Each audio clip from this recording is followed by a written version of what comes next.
सनातन धर्म प्रेमी सभी को राधे राधे।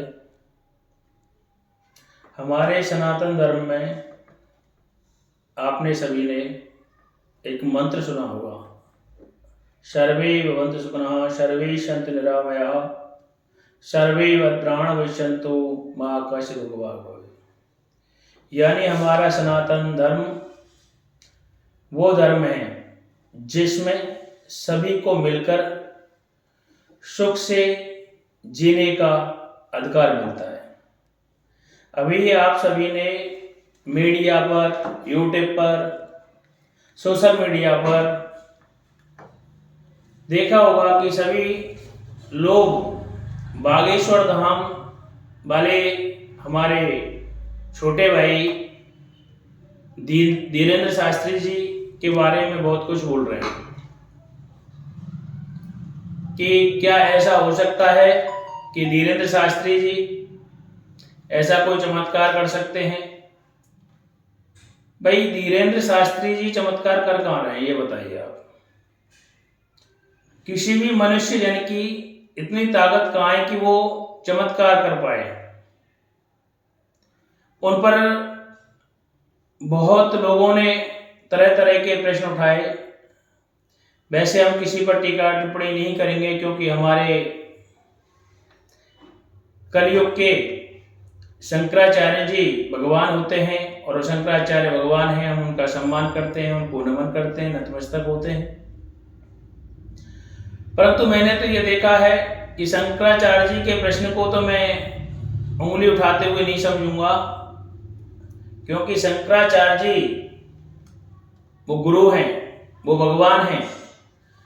वो तो हो सकता है हमारे धीरेंद्र शास्त्री जी की परीक्षा ले रहे हों, क्योंकि जब तक सोना तपता नहीं है उसमें चमक नहीं आती है। और गुरु या पिता अपने पुत्र को या अपने शिष्य को परीक्षा लेकर के देखता है कि वो किस योग्य है, वो इस काबिल बनाए या नहीं बनाए। तो शंकराचार्य जी तो हमारे भगवान हैं, वो हो सकता है उनको देख रहे हो कि धीरेंद्र इस योग्य है या नहीं। मगर ऐसे काफी प्रश्न हमारे समाज में भी आते हैं। मुझसे पूछा गया कि क्या पंडित जी, गुरु जी, इस प्रकार से हो सकता है, क्यों नहीं हो सकता। आप ये बताइए, हमारा अकाउंट नंबर हमको पता होता है, किसी भी व्यक्ति को नहीं पता होता। उस अकाउंट को विदेशों में बैठ करके हैक कर लिया जाता है, हमारे अकाउंट को खाली कर दिया जाता है। उस अकाउंट या उस लैपटॉप को या हमारे मोबाइल को या हमारे फेसबुक को, यूट्यूब को, चैनल को, फेस पेज को विदेशों में बैठ करके इतने दूर से हैक किया जा सकता है और उसको साफ कर दिया जाता है, उसके पैसे को चुरा लिया जाता है। तो मुझे बताइए कि धीरेंद्र शास्त्री जी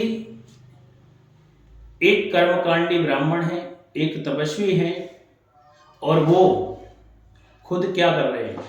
आपने कभी उनकी सभा को देखा होगा या उनका जो दरबार लगता है उसको देखा होगा। वो कहते हैं कि हनुमान जी ने किया है, मेरे गुरु महाराज ने किया है। गुरु वो शक्ति है कि गुरु कुछ भी कर सकता है। गुरुर् ब्रह्मा गुरुर् विष्णु गुरुर्देवो महेश्वरा गुरुर् साक्षात परम ब्रह्म तस्मै श्री गुरुवे नमः। तो गुरु में सारी शक्तियां विराजमान है। हनुमान जी अपने आप में पूर्ण है। हनुमान जी अपने आप में चमत्कारी है। भाई उन्होंने उनकी सेवा की है और आप लोग भी उस ईश्वर की सेवा करके उसका लाभ प्राप्त कर सकते हैं। उनको उसका लाभ हो रहा है। और दूसरा कहते हैं कि वो चमत्कार कर रहे हैं, वो ठग रहे हैं। क्या धीरेंद्र शास्त्री जी किसी से कुछ पैसा ले रहे हैं? किसी से कोई पैसा नहीं लेते। और जिसको भी शक है वो उस गद्दी पर जाएं, उनकी परीक्षा लें। धीरेंद्र शास्त्री जी के ऊपर पंडोखर वाले बाबा हैं, उन्होंने बीच में कहा था कि इन्होंने मसान को पाल रखा है, मसान की सिद्धि कर रखी है। बेशक मैं आपकी बात का समर्थन करता हूं कि उन्होंने मसान की सिद्धि कर रखी है, मसान के द्वारा पूछ करके करते हैं, पर वो क्या मसान की सेवा कराते हैं आपसे? मसान के टोटके जो भी होते हैं, टोने होते हैं, वो करवाते हैं आपसे? किसकी सेवा कराते हैं? बागेश्वर धाम बालाजी महाराज की सेवा कराते हैं। तो हमारे सनातन धर्म को उठा रहे हैं, हमारे सनातन धर्म के लिए वो कुछ ना कुछ अच्छा कर रहे हैं। उन्होंने धर्म परिवर्तन को रोका, कितने व्यक्तियों को अपने घर वापसी किया, तो क्या उन्होंने गलत किया? और धर्मों में भी क्या ये कार्य नहीं होते?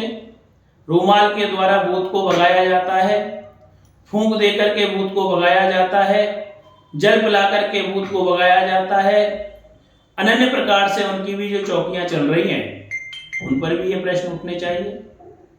और धीरेन्द्र शास्त्री जी किसी से कोई फीस नहीं लेते, मैं उनका पूर्ण समर्थन करता हूं, क्योंकि उन्होंने कोई गलत कार्य नहीं किया।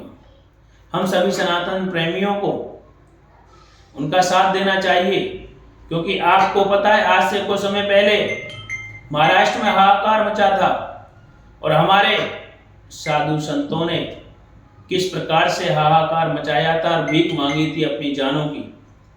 क्या उस समय हम खड़े हुए? अगर हम इसी प्रकार से खड़े नहीं हुए तो हमारे इस सनातन धर्म को दबा दिया जाएगा। हमारे हिंदुत्व पर आवाज उठी, हमारे रामायण गीता पर आवाज उठी, धर्म पर आवाज उठी, जो अब भी चल रही है कि मौर्य जी ने कह दिया कि इसमें ये चौपाई गलत है, आपको उस चौपाई का मतलब ही नहीं पता है, आप उसको गलत बता रहे हैं। क्या हमारे इन रामायण लिखने वाले तुलसीदास जी ने, वाल्मीकि जी ने, या जिन रचयिताओं ने ये लिखी है वो गलत हो सकते हैं? और चलो मैं मान लेता हूं आपकी मौर्य जी, आपकी बात भी मैं मान लेता हूं कि उसमें वो चौपाई का अर्थ गलत हो सकता है, वैसे वो गलत नहीं है। ढोल गवारे शूद्र पशुनारी सकल ताड़ना के अधिकारी, ये गलत नहीं है। आप उसको पढ़ के और उसके अर्थ को देखो, उसकी गूढ़ता को देखो, उसमें शिक्षा की जरूरत है, इन चीजों को उनकी संरक्षक की जरूरत है, इस चीज को उसमें नजर की जरूरत है जो बताए गए। परंतु फिर भी हम आपकी बात को मान लेते हैं कि आपने इसको फाड़ दिया, जला दिया, या इसमें से लाइन हटा देनी चाहिए। आप ये बताइए, बाबा अंबेडकर साहब ने जो संविधान बनाया, उन्होंने तो इस शूद्र शब्द को आगे तक के लिए जोड़ दिया। आपको SC ST एक्ट क्या है? SC एक्ट SC जो लागू कर दिया, आपके लिए जो सारी चीजें, ये सुविधाएं दिलाई, तो इससे तो आप हमेशा के लिए हो गए। चलो रामायण से तो वो लाइन आप हटवा सकते हैं। वैसे हमारे सनातन प्रेमियों को इस चीज का ध्यान रखना चाहिए कि यदि हम आज एक नहीं हुए तो कभी एक नहीं हो सकते, और हमारे सनातन धर्म को दबाने की कोशिश की जा रही है। हम किसी भी जाति धर्म पर उंगली और टीका टिप्पणी नहीं कर रहे, हम केवल और केवल हमारे सनातन को बचाने के लिए और हमारे साधु संतों की रक्षा के लिए, हमारे इस कर्म कांड और ज्योतिष को बचाने के लिए, क्योंकि ज्योतिष के द्वारा भी सारी चीजों को बताया जा सकता है। ज्योतिष के द्वारा आपको यह भी बताया जा सकता है कि आपने आज सुबह क्या खाना खाया है। प्रश्न कुंडली के द्वारा, कालचक्र के द्वारा, कालचक्र कुंडली के द्वारा ये सारी चीजें बताई जाती हैं। ज्योतिष इतना सटीक होता है, तो क्या हमारे भगवान इतने सटीक नहीं हो सकते जिन्होंने इस सारी गणना को तैयार किया? मैं उन धीरेन्द्र शास्त्री का पूर्ण सहयोग करता हूं, समर्थन देता हूं, और सनातन प्रेमियों से प्रेम के वशीभूत होकर के निवेदन करना चाहता हूं कि हमको सभी को उनके पक्ष में खड़ा होना चाहिए, उनका सहयोग करना चाहिए।